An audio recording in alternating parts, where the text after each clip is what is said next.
आणि यानंतर एक मोठी बातमी आहे। मुंबई पाठोपाठ पुण्याची सुद्धा हवा खराब श्रेणीमध्ये गणली गेलेली आहे। पुणे विद्यापीठ शिवाजीनगर भागातील हवा ही दूषित आहे। भारतात जगामध्ये 5वा सर्वाधिक प्रदूषित देश म्हणून आता गणला गेलेला आहे। मुंबई पाठोपाठ आता पुण्याची सुद्धा हवा खराब झाली आणि या संदर्भामध्ये अधिक माहिती देतात आमचे प्रतिनिधी रोहन कदम सध्या आपल्या सोबत आहे। रोहन, मुंबई पाठोपाठ पुण्याची सुद्धा हवा खराब झालेली आहे। पुण्यामध्ये नेमकी ही हवा खराब होण्यामागची कारण काय?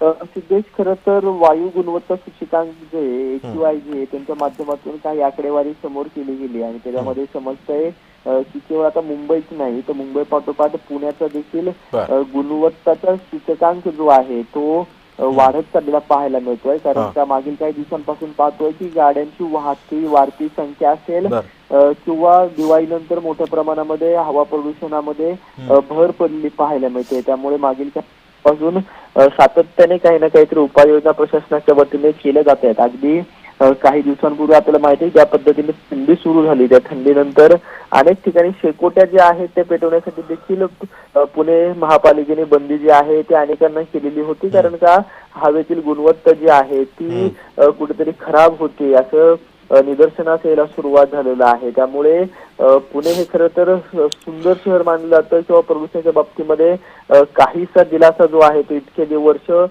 पुण्याला मिळत होता। त्यामुळे पुण्यामध्ये राहणाऱ्यांची पसंती जी आहे ती अनेकांची वाढत होती आणि त्याच पार्श्वभूमीवर आता मुंबई पाठोपाठ पुण्याची देखील हवा जी आहे ती दूषित व्हायला लागलेली आहे पाहायला मिळते। त्यामुळे आता आगामी काळामध्ये प्रशासनाच्या वतीने असतील किंवा सगळ्यांच्या वतीने नेमकी काय पावले उचलली जात आहेत आणि पुण्याची हवा पुन्हा सुरळीत करण्यासाठी किंवा प्रदूषणामध्ये वाढ न व्हावी। नक्कीच रोहन, त्यामुळे प्रदूषणामध्ये वाढ न होण्यासाठी नेमकी काय पावलं उचलली जातात हे सुद्धा पाहणं तितकंच महत्त्वाचं ठरणार आहे। धन्यवाद तू दिलेल्या अधिक माहितीबद्दल। दरम्यान मुंबईमध्ये सुद्धा हवेची गुणवत्ता 217 वर नोंदवण्यात आलेली आहे। या अशुद्ध हवेमुळे मुंबईकरांची चांगलीच घुसमट होते। मुंबईची हवा प्रदूषित होत चालली आहे। मुंबईतील हवेची गुणवत्ता सरासरी 180 नोंदवण्यात आलेली आहे। नोव्हेंबरच्या शेवटच्या 2 आठवड्यांपासून आतापर्यंत मुंबईतील हवेचा गुणवत्ता निर्देशांक हा खराब ते अत्यंत वाईट श्रेणीमध्ये पोहोचला असून त्यामुळे नागरिकांमध्ये सध्या चिंता निर्माण झाली आहे। मुंबईतील हवेची गुणवत्ता अति खराब श्रेणीमध्ये पोहोचल्यानं हायकोर्टानं चिंता व्यक्त करत सरकारला सुद्धा सवाल उपस्थित केलेत। मुंबईतील हवा प्रदूषणाचा मुद्दा उच्च न्यायालयामध्ये उपस्थित करण्यात सुद्धा आलाय। न्यायालयानं देखील त्याची दखल घेतलेली आहे आणि परिस्थिती सुधारण्यासाठी काय प्रभावी उपाययोजना करत आहात अशी सुद्धा विचारणा महानगरपालिका आणि राज्य प्रदूषण नियंत्रण मंडळाला केलेली आहे।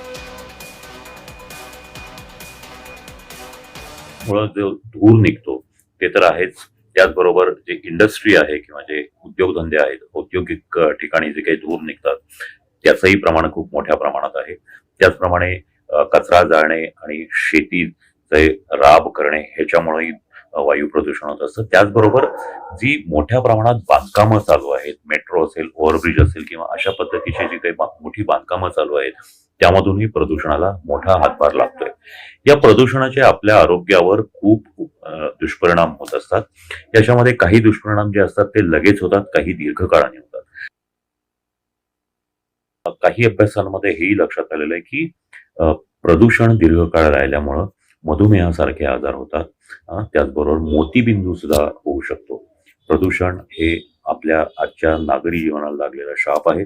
आपल्या आरोग्यासाठी अतिशय वाईट गोष्ट आहे आणि ही म्हणजे प्रिव्हेंट करण्यासारखी किंवा टाळता येण्यासारखी गोष्ट आहे। त्यामुळं प्रदूषणावर, विशेषतः वायू प्रदूषणावर आपल्याला खूपच महत्त्वाचं काम करावं लागणार आहे।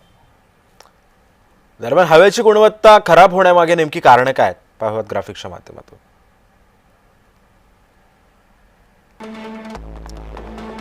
श्वास घेण्यास त्रास, घसा खवखवणं आणि खोकला,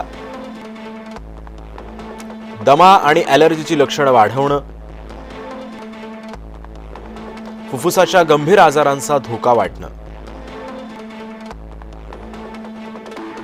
हृदयविकाराचा झटका आणि स्ट्रोकचा धोका वाढणं, हृदयाच्या कार्यावर नकारात्मक परिणाम या खराब हवेमुळे होऊ शकतो। मेंदूशी संबंधित आजार जसे की अल्झायमर आणि पार्किन्सन सारखा रोग उद्भवू शकतो। मानसिक गुंतागुंत आणि ऑटिझम होऊ शकतं। लहान मुलं, वृद्ध व्यक्ती यांच्यावर वायू प्रदूषणाचा सर्वाधिक परिणाम होण्याची शक्यता आहे। गरोदर महिला आणि गर्भावर सुद्धा याचा परिणाम होऊ शकतो. गर्भाच्या वाढीवर आणि जन्माच्या वजनावर सुद्धा परिणाम होतो.